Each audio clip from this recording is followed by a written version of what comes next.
Guys, so UConn wins the national championship. Going to talk about it a little bit on tonight's show. And, of course, we have, football news, football recruiting. So you guys will be able to cover that at certain junctures of the show. Have some running backs, have some quarterbacks, and a big coaching move that was made by the University of Oregon just about yesterday.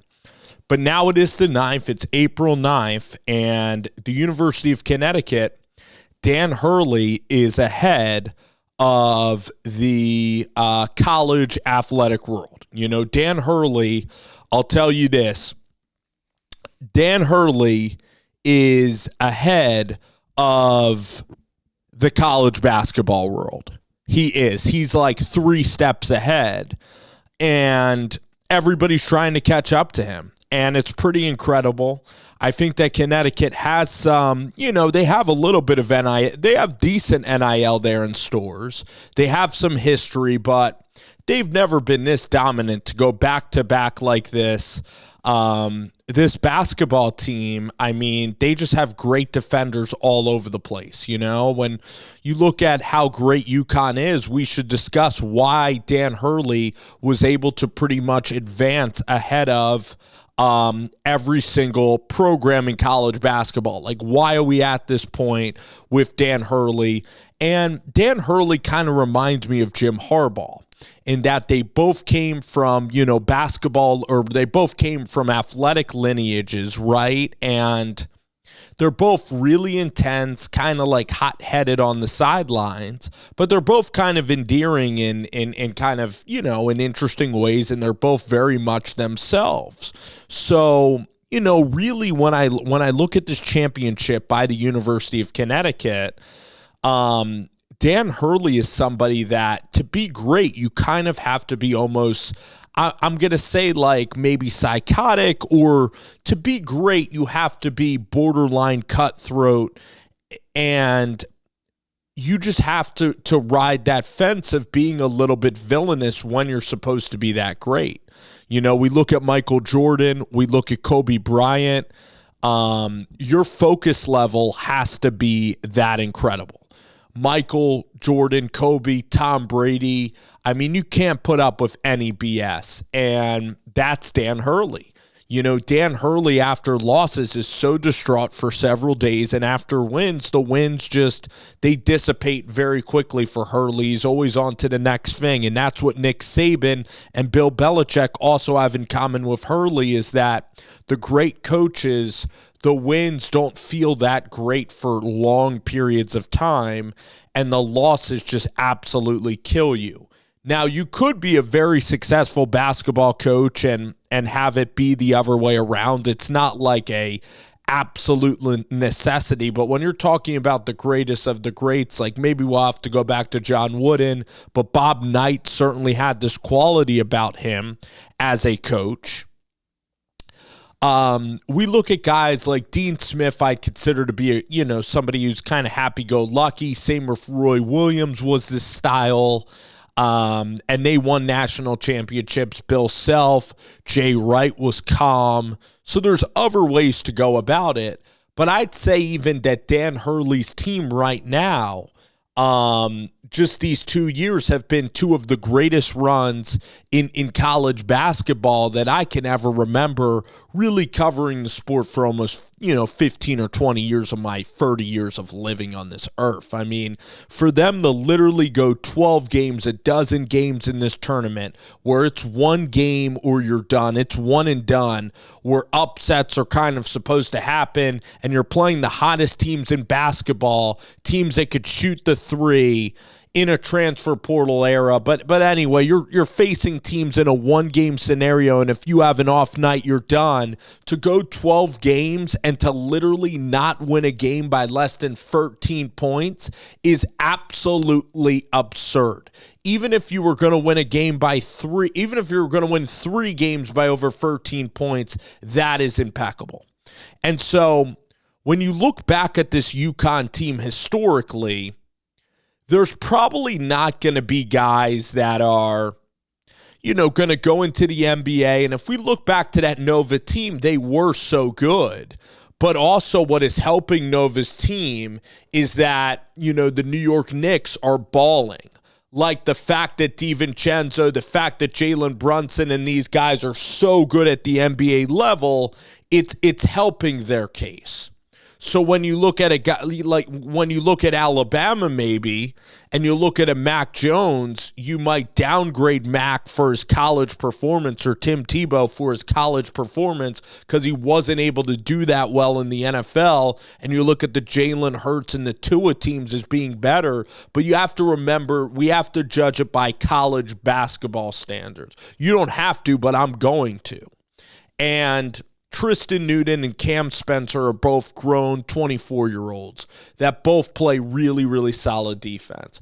But Karaban, Stephen Castle, and Newton and Diarra, these are incredible, incredible defenders. Same with Donovan Clingan. So Cam Spencer maybe is the worst defender, and he's still a good defender on this team. Samson Johnson is somebody that can also play defense. So if you're going to play at UConn, you're going to be solid defensively. So they got that all taken care of. Where they take it to the next level is Dan Hurley, and this offense that he has, really created is something where their conditioning is better than anybody. Their strength and conditioning is just better. It's like Nebraska in the 90s. And the way that they cut, the way that it's dribble handoffs, the way that it's cutting, constantly setting screens away from the ball and, constant motion, sometimes curling the screen, sometimes not. These guys can run it in their sleep, and they're running it, their cutting ability, their conditioning again, and the way that their bodies are flexible enough to cut and get open and then read those things. And then you have Clingan and Samson Johnson and even Castle and Newton that you can lob the ball to. And Kerrigan is 6'8" as well. So all these guys are athletic enough to create their own shot, and all these guys are athletic enough to finish. So Donovan Clingan is I would say that he is probably like All-American or a second-team All-American. Tristan Newton's an All-American. Cam Spencer is a really, really solid role player. Karaban might even be better. At 6'8", great defender.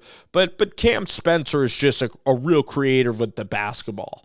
And somebody that's just gotten better and better and has that competitive edge, but is also just very experienced. So this team checks every box of experienced, great defenders, and their offense is so hard to stop. And plus, they're good in transition as well.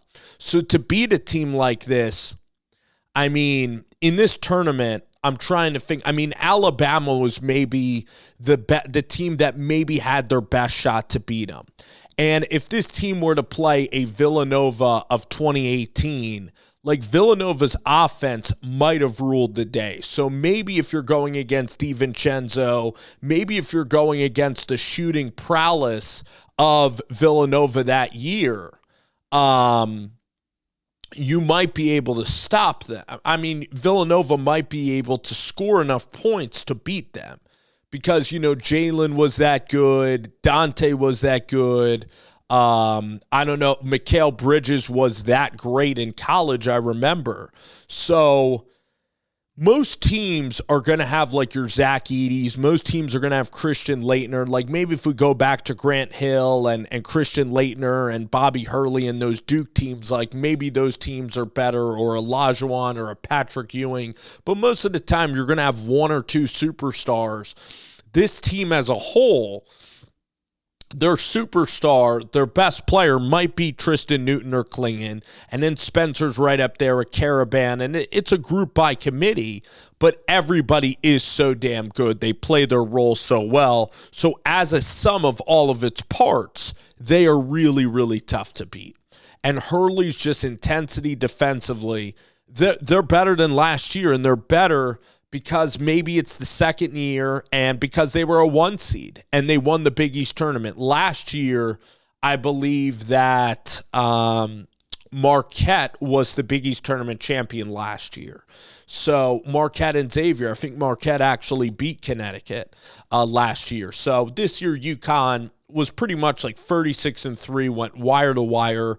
I know that they lost a road game at Creighton and then at Seton Hall, but one of the better teams you're ever going to see. I mean, that Hansborough team, maybe if we go back to '08 North Carolina, it's tough. I'd say that they're top 10 probably of the last 40 years, and they might even be closer to the top 5. I'm going to have to go back. I would say 2018 Nova and maybe North Carolina with Hansborough, Ty Lawson, what was it, Ellington, like maybe those wings. Like that North Carolina team was just an absolute juggernaut. There's teams, ironically, that haven't won a championship. Like if they had to play Karl Anthony Towns and Devin Booker and that Kentucky team with that talent, I know Kentucky didn't win a championship, which is amazing. You know, we had, Wisconsin with Sam Decker, Frank Kaminsky, and that team end up winning that game and then playing Duke, and Duke had Tyus Jones, a young Jahlil Okafor. I would actually take Connecticut, and I would probably take even UConn over both Wisconsin and Duke. Like if Wisconsin should have won that game. They were up bigger, but they had Jackson, who was a lefty shooting guard. It's just interesting to look back on like what teams would UConn historically, how great are they? Now we look at Hurley, and Hurley's a Hall of Famer already. And he just kind of got to UConn, 5 years ago? At Rhode Island, he had success, but he's taken his offense to a new level. Now, there might be attrition with the coaching staff. But again, if you're a coach, if you're an assistant coach, I mean, why not stick at Connecticut another 2 years? I mean, it's a dream situation for, Kamani Young and for Luke Murray, the son of Bill Murray. So it's a dream situation for all of the assistants on that staff. But Dan Hurley's ahead of it. His offense is otherworldly, and defensively he's elite. So he's elite at every category: offense, defense, conditioning wise. And he recruits kids that he can really coach, incredibly, incredibly hard. And maybe it's even easier than football because, again, you're not, dealing with, 80 to 120, kids. So Saban was able to do it. And now let's look at basketball in the landscape. I mean, Jay Wright retiring was huge for Hurley. I mean, he would have been a huge, put it this way, Jay Wright would have been a roadblock for Hurley. I think if Rick Pitino was at a better overall job, he would have been a roadblock. I think that Self is going to be, out there as a roadblock. But let's look at guys that can possibly disrupt this run. North Carolina, who's going to, be that team that can beat UConn and that can actually win a championship? Maybe it's John Shire. They are recruiting really well. Duke has made a Sweet 16 and an Elite 8, and now they might make their next run. But John Shire's never done it before. I think he has potential to be a really solid, good coach. Nate Oates is the same way. But Jay Wright retiring was a huge pivot point in the sport.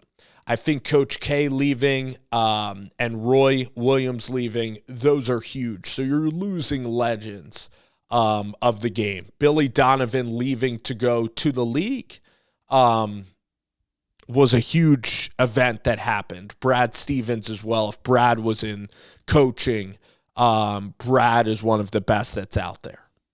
So, and there's great NBA coaches that are doing their thing that can come into college and maybe be a threat to Hurley. But it's a credit to Dan Hurley. It's a credit to Connecticut.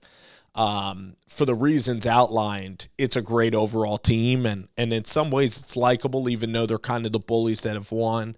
I think Cam Spencer's likable, started out Loyola Marymount, really competitive player from Baltimore, and then he ended up having to go to Rutgers, and then he came to UConn and was so grateful to be there. Caravan, Klingon, Tristan Newton, these guys have stayed and didn't go to the league and came back and bought in, and unbelievably difficult to still keep that chip and repeat, chip on the shoulder. And then Stefan Castle is just such a special player and a person, very unselfish, very mature, and for a freshman was just an impeccable player. So, overall, I love this tournament. I'd like to, the only maybe adjustment is I do like the 5-year college rule. So guys can play 5 years. It got Dalton Connect in this tournament. Baylor Shireman, like some of the best players are obviously 5th-year guys. Even Cam Spencer was able to have his run because of the 5th-year rule. Now I'll leave it at 5. We don't need to go to 6, but you can have a grad student year, or you could get your graduate degree if you're able to go 5 years. And most of the time, the 5th-year guys, of course, in college basketball and football, they're not going to be like the highest of picks, especially in college basketball. So that's that, and I love this tournament. One shining moment. The late start times don't bother me at all. I'm a late night person, and the consistency that Turner did and getting all the games well. And in this day and age of college sports, like, you have to value things that stay consistent.